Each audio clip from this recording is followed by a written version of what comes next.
Welcome back. Thank you for staying with us. The St. Lucia Labour Party is yet to announce a candidate to contest the Castries Central seat, but Julian Charles is still hopeful that he might be the party's candidate of choice.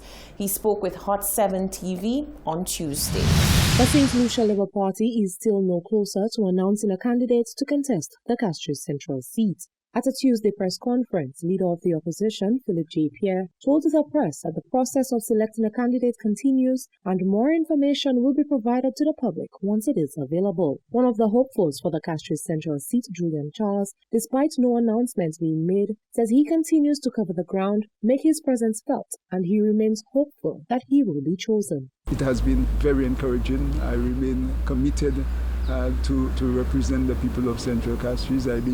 I believe that I know the issues very well. Having raising Central Castries. Charles says whatever happens, his vision for the constituency will not change. If you decide to be of service to your country, you put yourself forward. You're hoping that you are the candidate, but then if you are not the candidate, you will work with whoever is selected. But because at the end of the day, you believe more in the philosophy of one side as opposed to the other. So, I'm in this politics not to be aggressive, overly aggressive at people, but to thrash out the issues. And that's the main reason why I am in politics and why I think. You go out and you explain to people why you believe that the Labour Party is a better option. It's nothing personal, but you just believe that they are the better option for X, Y, and Z. He says while it may appear that the party is taking too long with the selection process, he trusts the leadership. The leadership clearly a lot more experienced than we are, but certainly much more experienced than I am. And they are weighing their various options. And I think in any democracy, you always you give your leadership the time to look at what they need to look at, and then they come back to you. They make proposals to you. So we're waiting on that point where one must admit that you feel that the time is getting very close where a decision has to be made. But the leadership has clearly made a calculation that politics is very dynamic. So what obtains today could change very drastically the following day. According to Charles, he is ready to hit the ground running if selected as the SLB candidate for Castries Central. Reporting for Hot 7 News, I am Genevieve Bonga. Residents of St. Vincent and the Grenadines, particularly those in close proximity to the La Soufrière volcano, are preparing for the worst. This as increased activity of the volcano continues to be of concern to scientists. More in this report from SVG News. The National Emergency Management Organization, NEMO, confirmed that increased seismic events from the volcano have been recorded on almost all of the seismic stations installed at different locations, with the strongest event felt at the station closest to the summit. In the red zone communities today, it was just another regular day. However, the residents say they are on heightened alert. And we been now, here, woo, woo, woo. I had a water week again between 4 or 5. Chamber for long, you only boom, and that's done. So afraid is something to scare about. Because I experienced the first one, not the first one, the last one here. And so afraid is not a joke thing. He said me I will put 2 things in a plastic bag.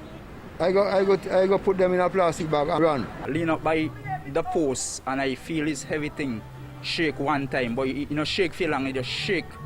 Yeah, and it just over. Me don't have me clothes them at one place and things, so if I anything I just pull some in garbage bag and you're done already. Me don't unpack, so me say I go and unpack up back.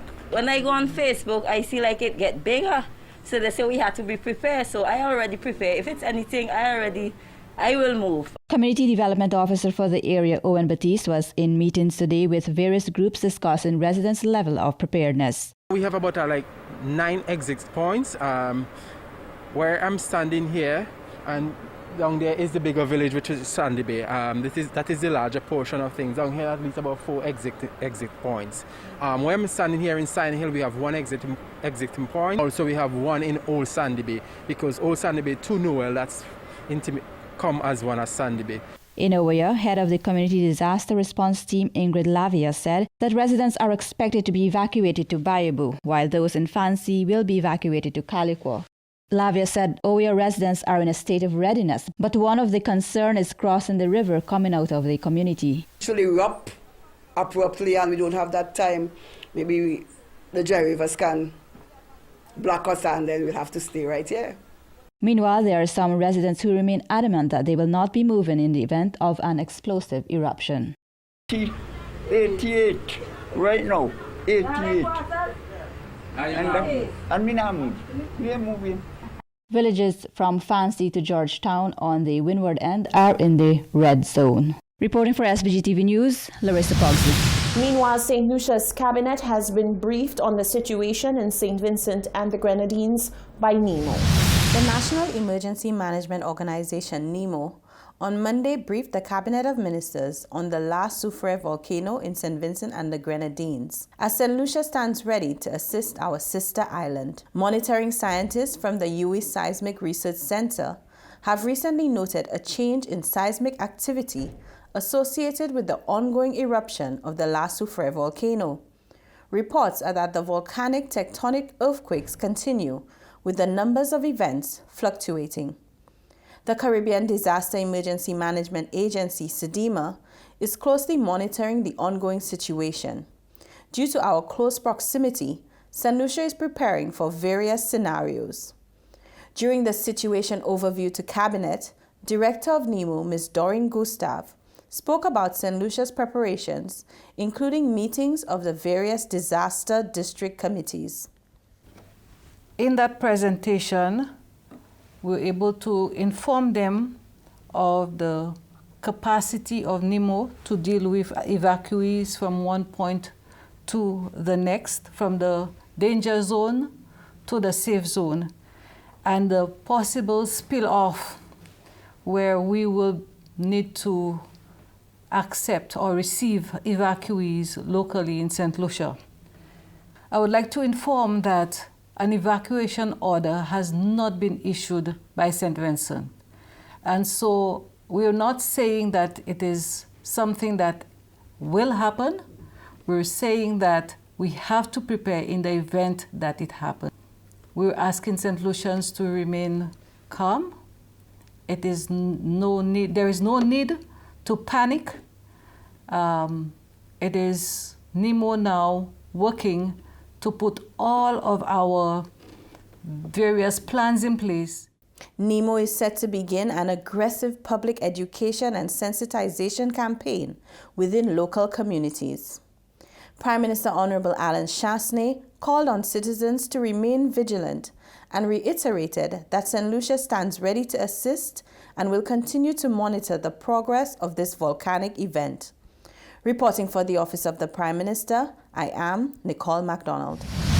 The opposition St. Lucia Labour Party is expressing concern over the deal that saw the National Insurance Corporation, NIC, lend millions to Cabot Links. The leader of the SLP, Philip J. Pierre, says this is a continued pattern of the government putting foreigners over locals.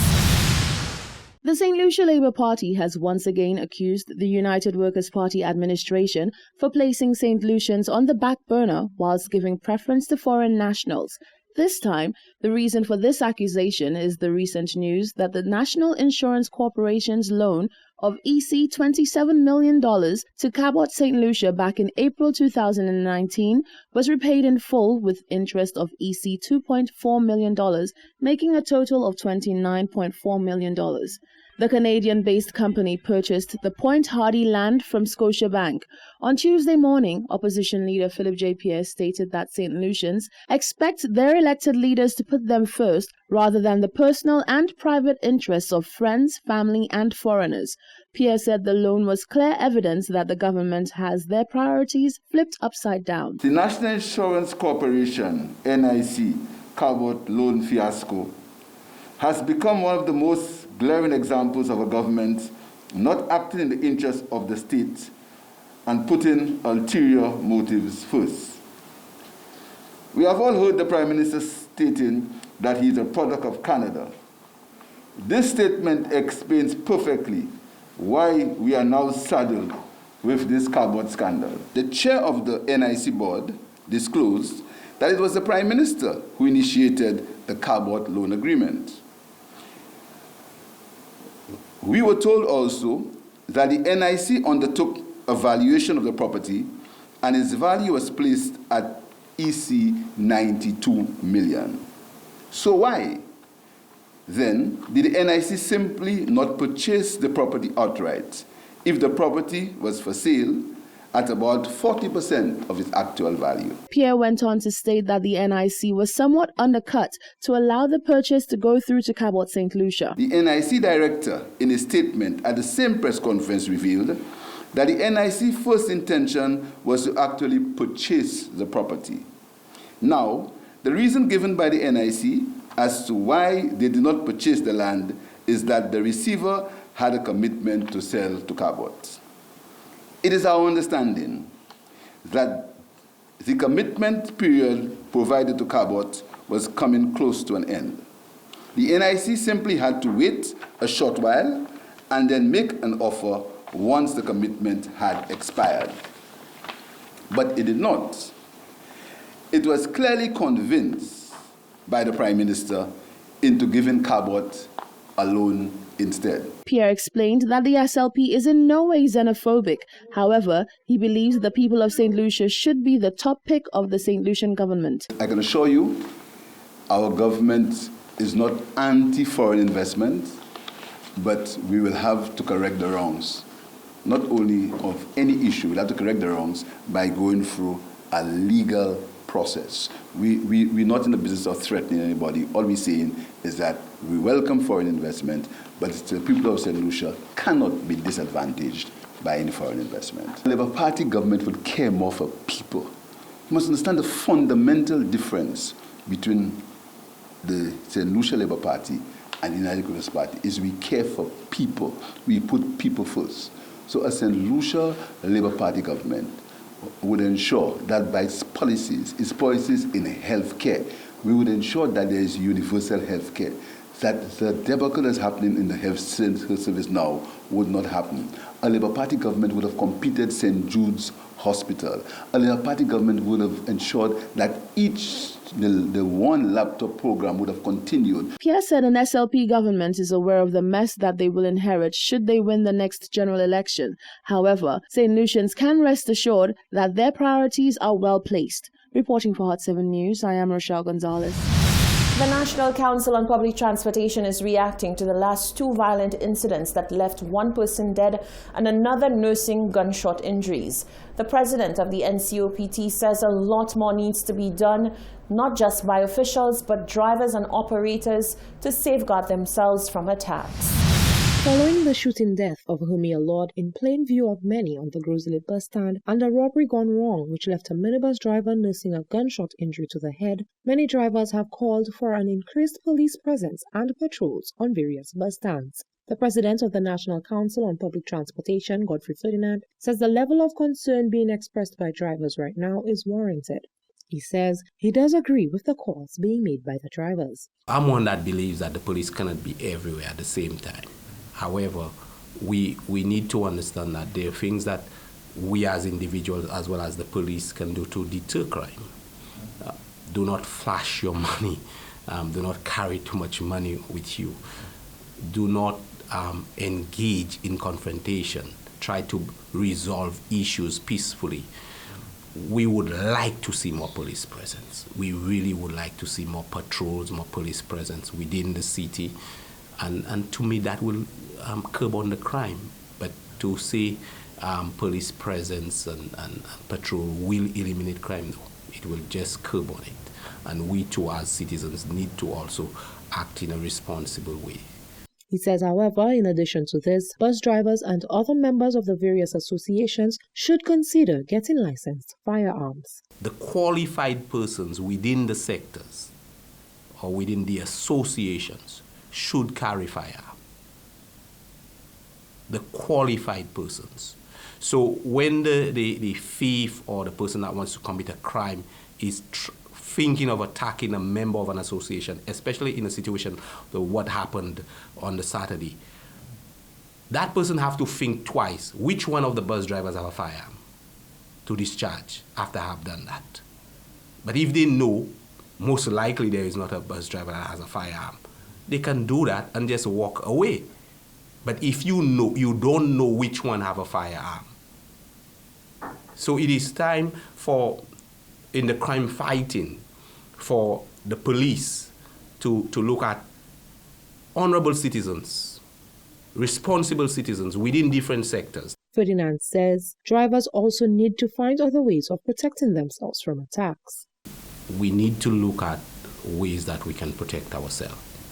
I would advise individuals to install cameras inside their vehicles. I would advise individuals that are qualified for a legal firearm to get a legal firearm.